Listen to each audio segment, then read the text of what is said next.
Tonight, France, the United Kingdom, and the United States took decisive action to strike the Syrian chemical weapons infrastructure. Clearly, the Assad regime did not get the message last year.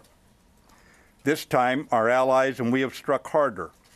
Together, we have sent a clear message to Assad and his murderous lieutenants that they should not perpetrate another chemical weapons attack for which they will be held accountable.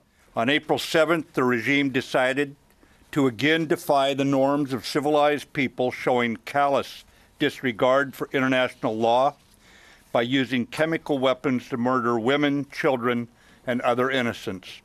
We and our allies find these atrocities inexcusable.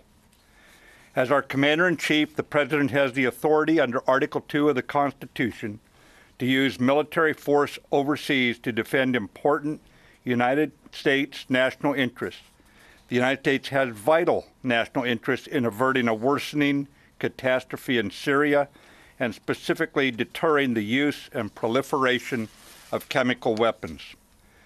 Last year, in response to a chemical weapons attack against civilians and to signal the regime to cease chemical weapons use, we targeted the military base from which the weapons were delivered.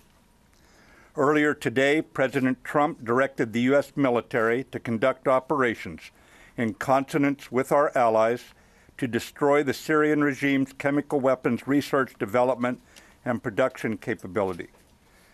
I want to emphasize that these strikes are directed at the Syrian regime.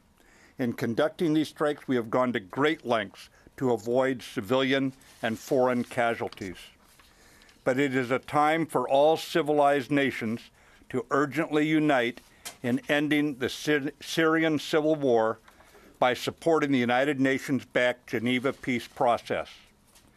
In accordance with the Chemical Weapons Convention prohibiting the use of such weapons, we urge responsible nations to condemn the Assad regime and to join us in our firm resolve to prevent chemical weapons from being used again.